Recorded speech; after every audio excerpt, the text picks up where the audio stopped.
Assalamualaikum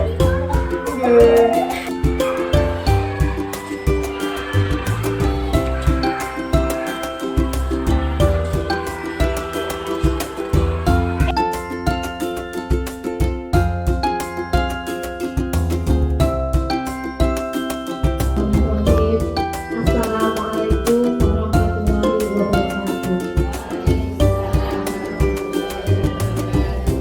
Alhamdulillahirrahmanirrahim. Segala puji bagi Allah yang telah memberikan kita banyak-banyak kenikmatan, kesehatan, sehingga kita bisa berkumpul di sini dalam keadaan sehat walafiat. Sholawat serta salam semoga selalu tercurah kepada junjungan kita Nabi besar Nabi Muhammad Sallallahu Alaihi Wasallam yang nanti kita akan nantikan syafaatnya di yaumul akhir nanti. Di sini saya sebagai moderator acara seminar yang akan kita lalui pada siang hari ini, perkenalkanlah saya akan membacakan susunan acara yang akan kita lalui pada siang hari ini. Acara yang pertama pembukaan, acara yang kedua acara inti, acara yang ketiga tanya jawab, acara yang keenam penutup. Memasuki acara yang pertama yaitu pembukaan. Marilah pembukaan pada siang hari ini kita buka dengan membaca basmalah bersama. Alhamdulillah, dengan bacaan basmalah tersebut mudah-mudahan acara pada siang hari ini berjalan dengan lancar. Memasuki acara yang kedua yaitu acara inti yang akan disampaikan oleh Ibu Suparti Dwi Utami dengan judul penerapan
buka, tutup, tutup, tutup, tutup, buka, buka, buka, tutup, buka, tutup. Yang belakang, sabar ke. Masya Allah, terima kasih Ustazah Hasuti SDK-nya. Masih? Ada yang punya SDK yang lain? Ada? Ada. Selanjutnya kita ke materi. Waktunya berjalan dengan cepat dan tidak terlalu kesorean. Di sini saya akan mengatakan disiplin positif dan kelihatan yang kebajikan di bahasa. Ada apa? Ya.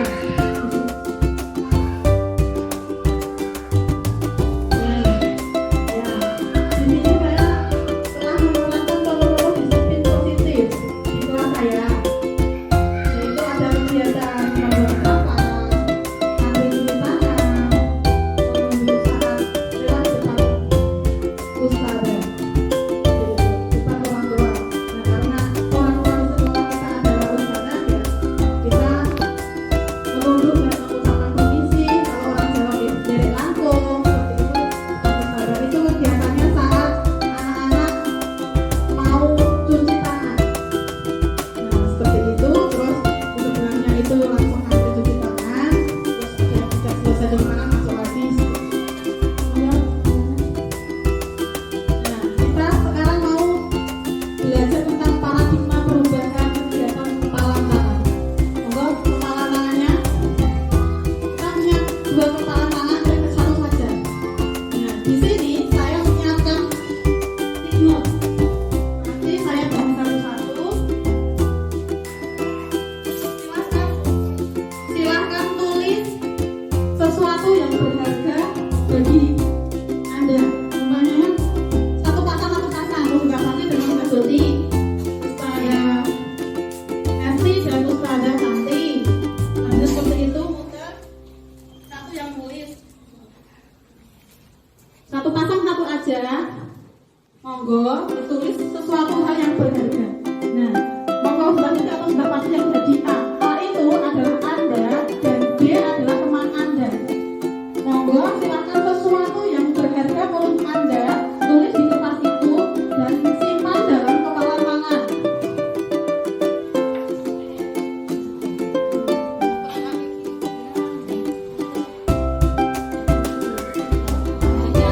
Boleh kalau nggak anu ada tiga, satu aja yang menempel, dua yang jadi break. Ya, silakan taruh dalam kepalan tangan Anda, simpan rapat-rapat. Di sini coba kita contohkan, monggo dua partisipan boleh masuk ke depan, dua orang dari satu kelompok. Mbak Ayu dan Ustazah Ayu dan Ustazah Safi boleh masuk ke depan kalau sudah tulis, terus masuk ke depan. Nah, di sini saya akan mengajak kalian merayu, membujuk. Nah, monggo apa yang ada di kepala tangan teman si A itu agar mau membuka kepala tangannya itu. Bagaimanapun caranya, B bisa membujuk, mengancam, menghardik, merayu, menyuap, apa saja agar dapat membuka kepala tangan Anda. Dan lihat apa yang terjadi.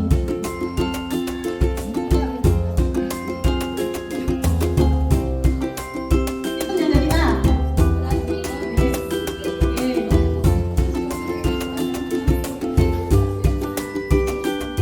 Lalu yang jadi A dan Bu Ayu yang jadi B. Monggo Bu Ayu berusaha agar kepala tangannya Bu Lasmi itu terbuka. Monggo. Silakan.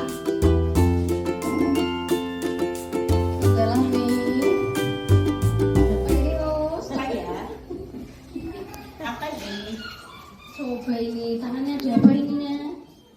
Tangannya ini di dalam motor. Ya.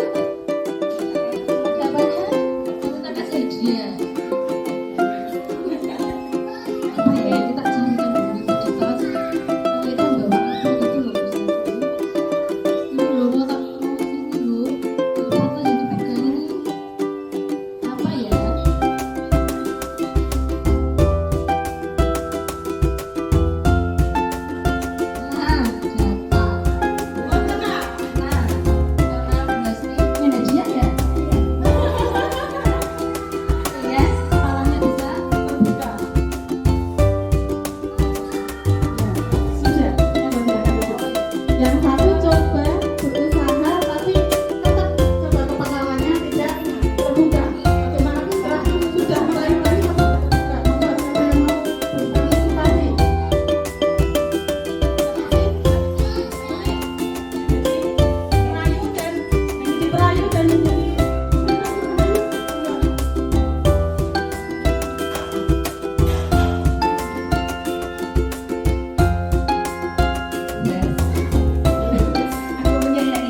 Ini jenengan satu deh loh.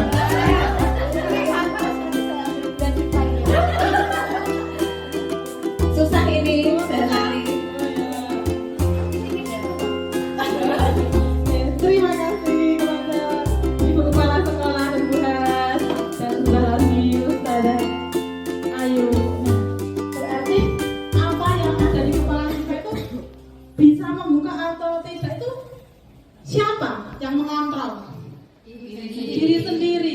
Kita tergoda atau tidak itu tergantung kita. Kalau rahasia kita sudah full penuh, nggak boleh ada orang yang mau. Walaupun apapun yang terjadi, walaupun badai menerjang, itu tidak akan terbuka. Oke? Jadi apapun yang rahasia yang kita, apapun itu yang mengontrol itu diri kita sendiri. Seperti itu. Bisa membuka atau menutup itu kita yang mengontrol. Di sini saya akan membacakan tentang perubahan paradigma teori kontrol. Ilusi guru mengontrol murid. Ilusi bahwa kritik dan membuat orang merasa bersalah dapat menguatkan karakter.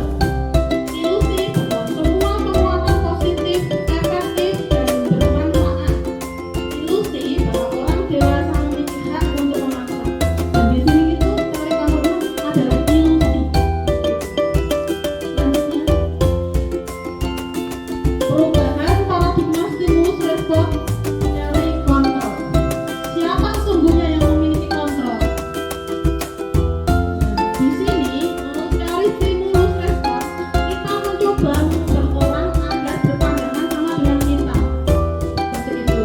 Terus teori kontrol, kita berusaha memahami pandangan orang lain tentang dunia. Dan stimulus respon, perilaku buruk dilihat sebagai suatu kesalahan.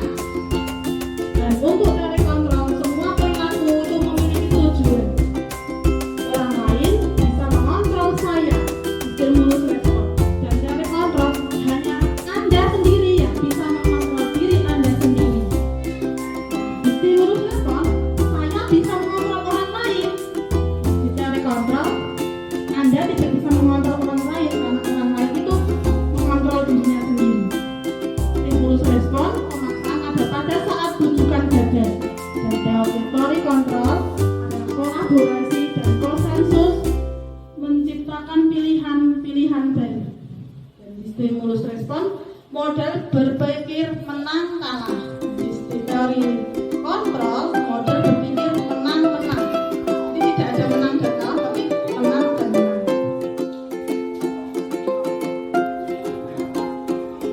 Selanjutnya, disiplin positif, teori kontrol, dan teori pilihan. Ini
buku, aku tidak dapat mereka tidak dapat reward gitu. Nah, motivasi seperti ini adalah motivasi eksternal, motivasi dari luar. Jadi diharapkan anak-anak itu tidak kita tanamkan seperti itu, karena motivasi eksternal itu hanya berjangka pendek.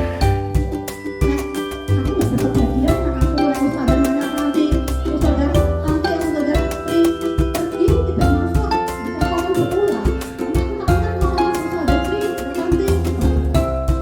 Nah, itu hanya berguna ketika bukan sekedar itu saja, tapi cuma jangka pendek. Tapi kalau mereka punya motivasi intrinsik dari dalam diri mereka, sebenarnya aku akan kerjakan sampai selesai. Karena aku menghargai diriku sendiri. Wah, bisa aku sudah selesai, berarti nanti aku tetap bisa bermain dan punya motivasi sendiri. Nah, ketika ganti usaha, ketika ganti dengan orang lain, pindah sekolahan, sudah naik tingkat seperti itu akan tetap terbangun, dan motivasi seperti itu adalah motivasi yang ingin kita capai. Terus untuk mendapatkan imbalan dari orang lain tadi, itu seperti itu tadi, itu masih motivasi eksternal. Dan untuk menghargai diri sendiri, saya akan menjadi orang yang seperti apabila saya melakukannya. Itu adalah motivasi internal. Ini adalah tujuan disiplin positif yang kadang-kadang itu adalah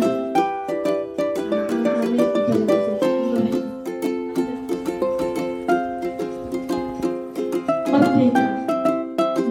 Menurut Ki Hajar Dewantara, merdeka itu artinya tidak hanya terlepas dari perintah, akan tetapi juga cukup buat memerintah diri sendiri.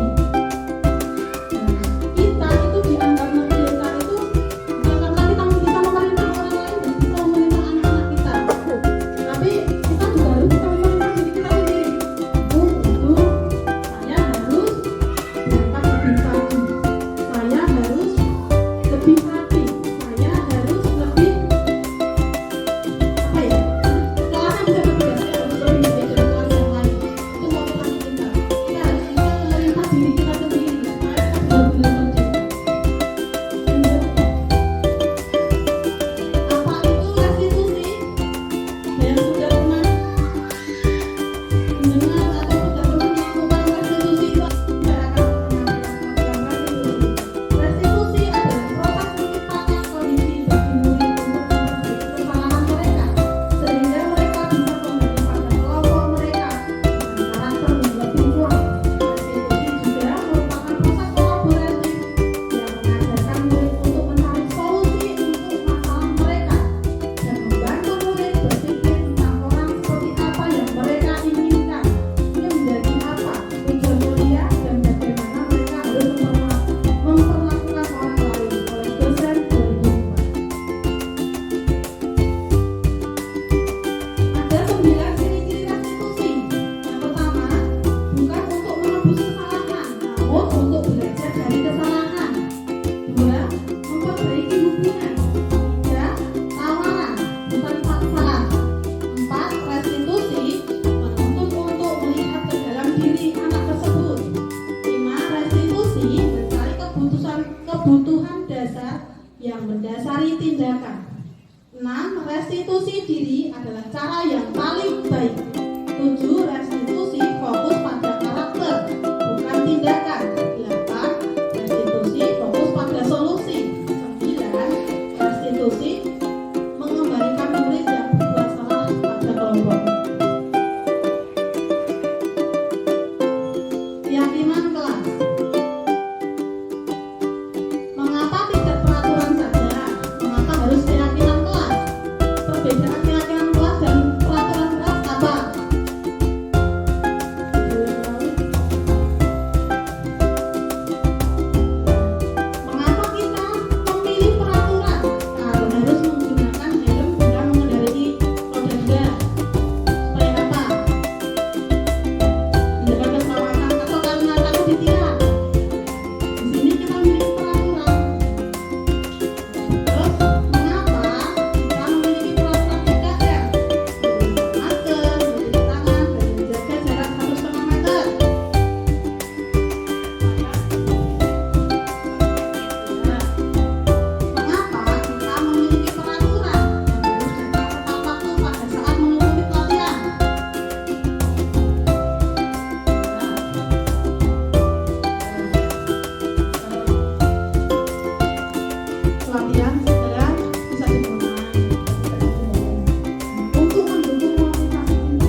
lebih kepada ini memakai seragam. Hari ini seragam pakai ungu, besok pakai biru, besoknya pakai jaket, Jumat pakai olahraga, peraturan. Keyakinan kelas. Di sini saya mempraktekkan membuat keyakinan kelas. Di sini bukan saya yang terlalu masuk ke dalam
lain.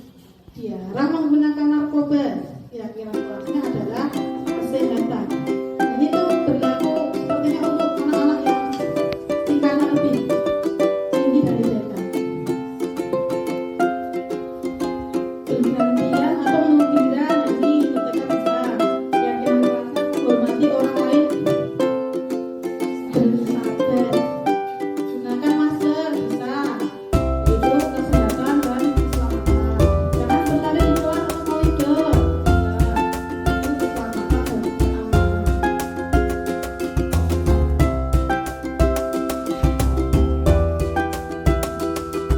Dihukum oleh penghargaan. Penghargaan menurunkan kualitas, penghargaan mematikan kreativitas, penghargaan mengurangi motivasi intrinsik. Maksudnya apa? Menghargai menurunkan kualitas. Ini contohnya itu kemarin yang saya baca, dia itu terbiasa membuat artikel, tapi mandiri. Ketika dia membuat artikel itu dia semangat. Mau apa ya dia? Besok aku akan ketika apa lagi ya supaya artikel itu lebih katanya lebih langsung berbobot seperti itu. Ketika dia sudah seperti itu, dia sudah punya motivasi intrinsik. Kenapa? Ada sumber yang lain yang ingin mempublikasikan lebih dan ingin memberikan penghargaan dengan uang. Nanti kamu tak jadikan reporterku, tak jadikan apa ya? Itu penulis atau itu nanti gajinya segini. Dia mau. Ketika di situ dia dihukum oleh penghargaan. Dia ketika ada sesuatu itu penting aku entok duit, penting aku entok gaji. Nah, penghargaannya itu mematikan kreativitasnya. Karena enggak berbobot atau enggak, yang penting aku menulis. Seperti itu. Jadi dihukum oleh penghargaan. Dan mematikan kreativitas itu. Kualitasnya menurun karena bobotnya dia tidak mencari bobot. Tapi karena yang penting dapat gaji. Terus penghargaan mengurangi motivasi intrinsik. Ketika si Syifa itu ketika Syifa itu ingin mengerjakan kegiatan proyek menangkap ikan. Nah, dia diberi tugas oleh ilustrator itu untuk melihat gambar-gambar yang berhubungan dengan ikan. Terus mencari ikan apa saja yang hidup di darat, di air asin, dan ikan yang hidup di kolam apa saja. Ketika dia itu semangat, di situ kita memberikan penghargaan nanti kalau selesai ada kasih budi. Itu sebenarnya boleh, tapi itu adalah motivasi eksternal, motivasi subjektif Syifa yang sudah semangat dari dalam dirinya sendiri. Ketika di rumah dia sudah besok aku ingin seperti ini di sekolah, aku sudah punya contoh-contoh ikan apa saja, gambarnya ini akan aku bawa. Ketika ada penghargaan itu, dia akan merasa, oh aku berarti merasa terlalu nyaman untuk penghargaan. Seperti itu. Contoh selanjutnya, tindakan guru dan hubungan atau konsekuensi. Mencatat 100 kali di buku di dalam buku kalimat, saya tidak akan terlambat lagi karena terlambat ke sekolah. Itu hukuman atau konsekuensi.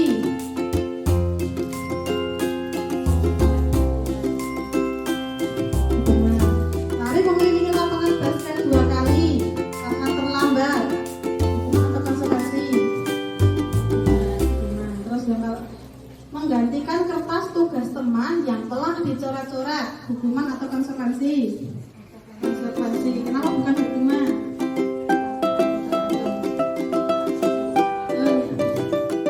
Yang ada tadi sudah paham ya? Terus hukuman dalam manusia dan dunia berkualitas.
segitiga posisi, segitiga posisi, trapesium posisi. Nah, di situ saya tuh disuruh mencari hal terburuk apa yang pernah saya terima waktu di sekolah. Ketika saya TK 4 tahun, terus ketika saya SD, SMP, dan di SMP itu saya sering sekali mendapat bullying. Dan itu membuat saya itu merasa kerdil dan merasa tidak dihargai, merasa saya itu kecil dan minder. Saya itu tertekan sejak itu. Saya difitnah, ketika saya duduk anak ini, ketika ada sekelompok teman saya itu melempar kapur kepada guru saya. Ketika guru saya bilang, saya itu dihukum, dan setelah dihukum itu saya suruh berdiri di depan kelas, dan guru tak melanjutkan pelajaran. Walaupun sebelumnya itu saya tuh sudah diundang-undang, dimarah-marah seperti itu, dan teman saya yang memfitnah saya itu tertawa dengan pihaknya, tertawa dengan saya. Ketika pelajaran itu, waktu itu pelajaran sejarah, ketika mereka gurunya sudah selesai mengajar, karena mata pelajaran itu kan berbeda-beda, sudah jamnya habis, saya tuh lagi bully lagi di pojokan terus.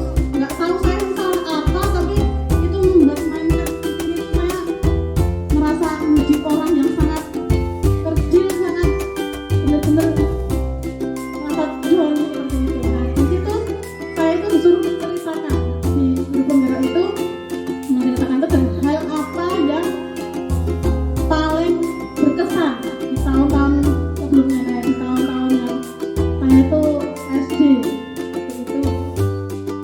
Jadi guru itu memberikan motivasi terus. Jadi ketika guru memberikan motivasi, memberikan dukungan, itu semangat kita belajarnya juga akan naik, dan itu membuat saya merasa dihargai.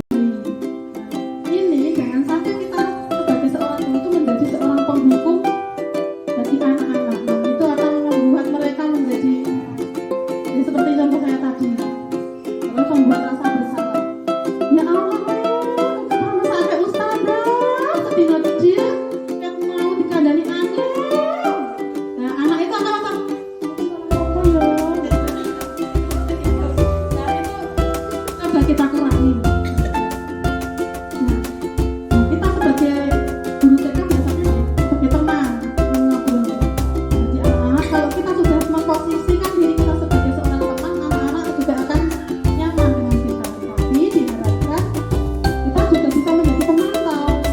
Ketika anak-anak melakukan kegiatan apapun yang terjadi di kelas kita, anak-anak bisa kita pantau perkembangannya, kegiatannya, seperti itu. Dan yang terakhir adalah posisi yang terbaik adalah sebagai manajer.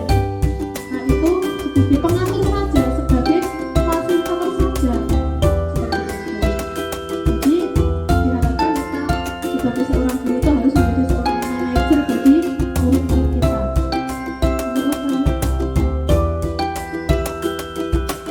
Ini adalah pertanyaan-pertanyaan dan siapa yang menang.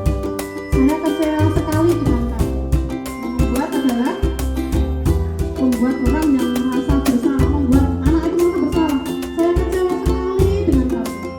Terus kamu tidak pernah benar melakukannya. Nah, di sini saya yang mengatakan bahwa seorang penghukum. Ayo lakukan demi ibu bapak. Oh, ini ayonya pelan. Ayolah lakukan demi ibu bapak. Itu yang mengatakan adalah memposisikan diri sebagai teman. Apakah kamu mau mendapatkan tiket bintang hari ini? Mau tidak? Mau. Berarti kita sebagai guru memposisikan diri sebagai seorang pemantau.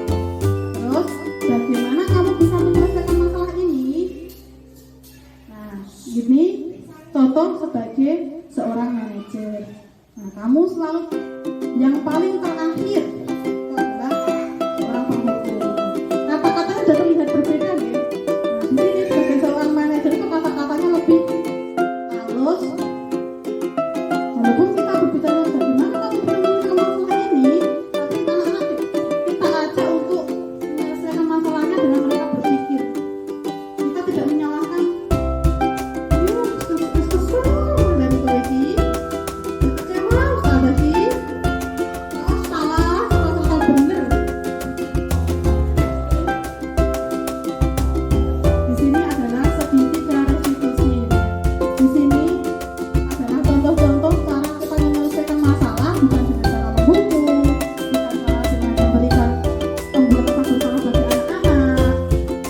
sebagai teman dan kita sebagai manajer dari sini, saya telah mempraktekannya kemarin dengan Mbak Syifa itu di tugas saya anak didik dan restitusi.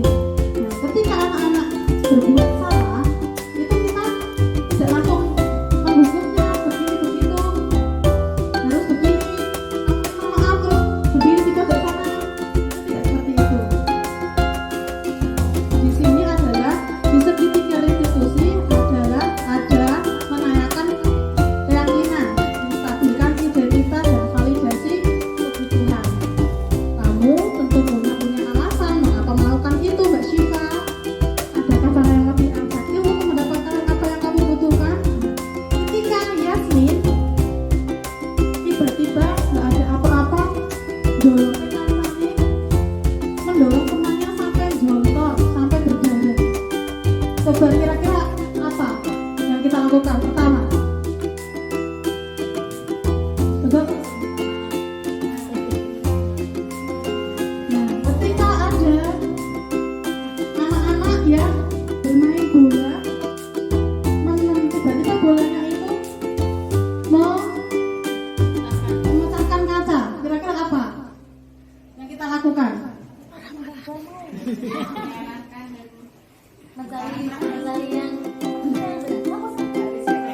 Mencari siapa yang bersalah dan marah-marahi. Terus, apakah seperti itu akan selesai masalah kita? Apakah jendela kita akan kembali?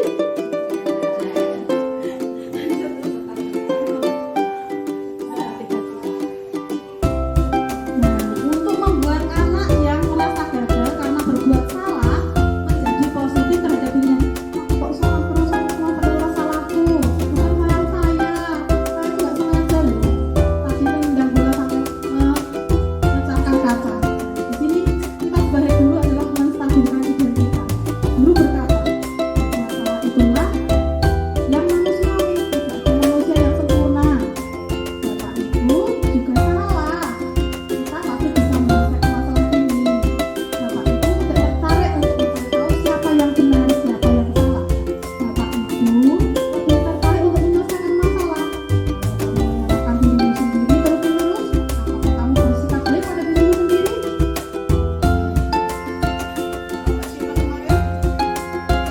Dia akan memukul Mbak Isna. Nah, saya tanya, ketika di restitusi itu anak tidak langsung kita marahi, tapi kita ajak untuk duduk bersama, kita tanyakan, tadi kenapa kok Mbak Isna nangis? Tadi itu dia mukul aku, tapi dia itu programnya bangun balok tuh sudah besar-besar, sudah tinggi-tinggi, sudah bagus, tiba-tiba langsung dia broke. Aku yang jengkel. Apakah seperti itu bagus? Nah, dia merasa ketika kita tanya pelan-pelan, anak tidak akan terbuka. Pertama dia menunggu karena merasa salah. Seperti itu apakah perbuatan yang baik, Mbak Syifa? Tidak. Kalau seperti itu kita berbuat salah itu boleh, nggak apa-apa. Kita sebagai manusia itu pernah berbuat salah, tidak apa-apa. Tapi kita berusaha juga memperbaikinya. Terus di sini validasi tindakan, membantu siswa mengenali basic need kebutuhan yang ingin dipenuhi ketika melakukan kesalahan itu. Pada dasarnya setiap tindakan manusia tujuannya adalah memenuhi basic need. Apakah itu power, penguasaan, freedom, kebebasan, love, kasih sayang dan perhatian, belonging, fun, atau survival. Guru berkata, kamu bisa saja kan melakukan hal yang lebih buruk, tapi kamu tidak melakukannya kan? Di sini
mempunyai kasih sayang, mempunyai penguasaan tinggi loh, aku tuh dihargai seperti itu. Lanjut. Nah, ini contoh segitiga resolusi yang saya tayangkan kemarin di YouTube. Buka tadi. Di sini ada intervensi 30 detik. Setelah tadi kita melakukan segitiga resolusi itu, apakah kamu ingin berbuat lebih baik? Nah, apakah saat ini kamu bisa menjadi orang yang sedang kamu inginkan? Tidak, tadi karena aku rasa jengkel.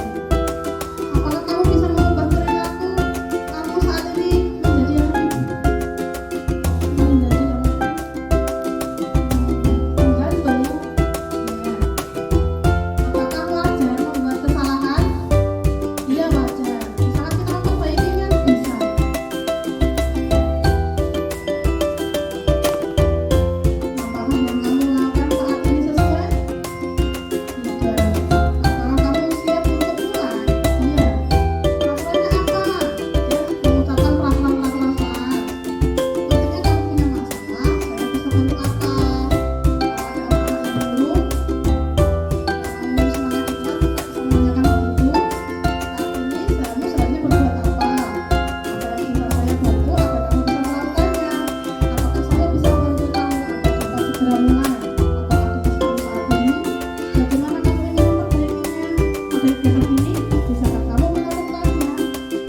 untuk anak-anak terbiasa antri.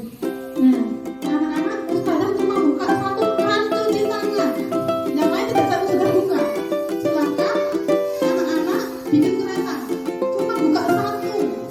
Jadi tidak masuk salah, cepat-cepatan selaras, cuci tangan saat masuk kelas.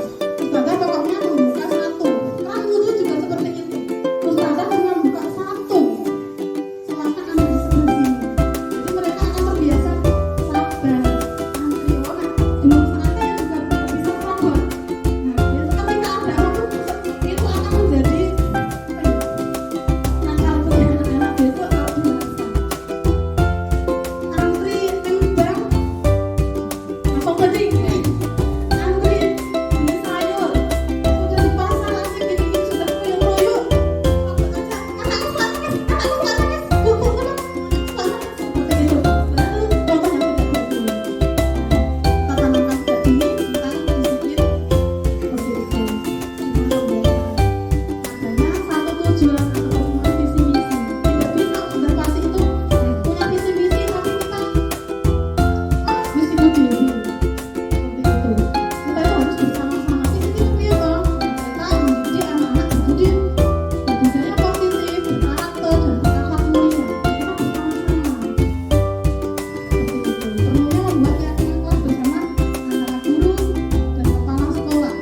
Kemudian guru dengan peserta didik. Guru mengontrol pelaksanaan kesepakatan kelas. Nah, ketika sudah membuat keyakinan kelas, kita sebagai guru itu mengontrol setiap hari, mengingatkan. Terus evaluasi dan refleksi. Evaluasi dari satu minggu ini bagaimana, terus refleksinya gimana, kurangnya di mana. Terus kita akan menyusun secara matur nuwun. Ya mungkin itu yang bisa saya sampaikan.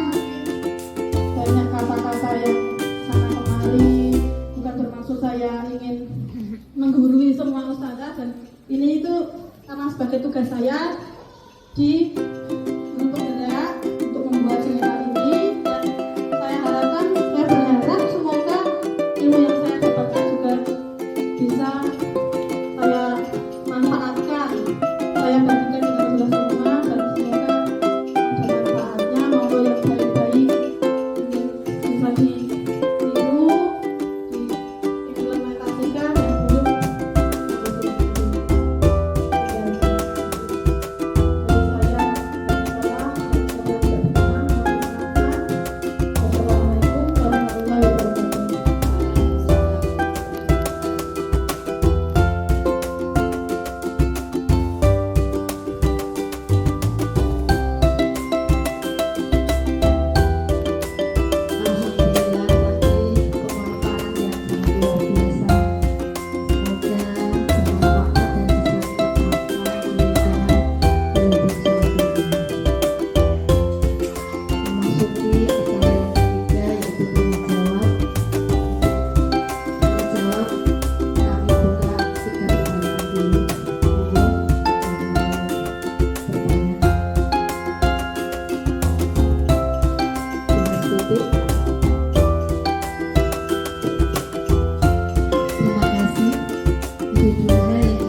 Kemudian yang kedua, bagaimana cara menumbuhkan motivasi intensif pada anak. Itu, terima kasih. Saya kembalikan. Terima kasih pada Saudara Suti. Mungkin ada lagi. Oh ya, Saudara Farsi, monggo.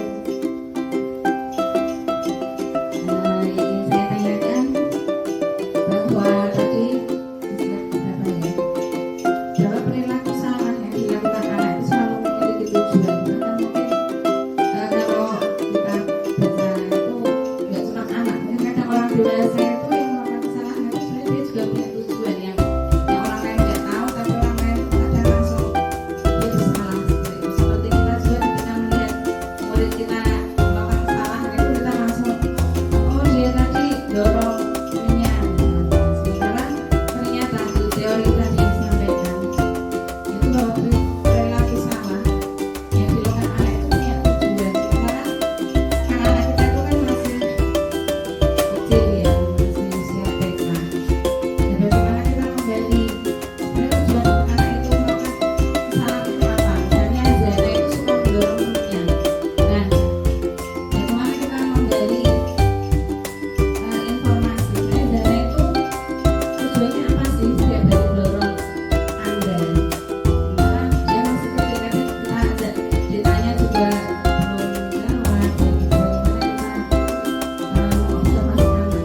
kasih. Tapi membuat apa? Wah bagus, tapi Bu Guru aja belum bisa membuat seperti itu. Jadi anak-anak oh ternyata hasil karya itu bagus. Dia akan bersemangat lagi.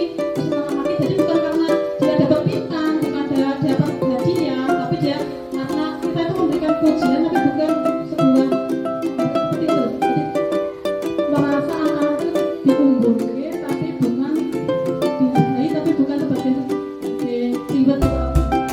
Ini bagus loh, kita belum tentu bisa melakukannya. Besok gue bisa lagi tapi bisa dilihat seperti itu. Terus seperti itu menurut saya.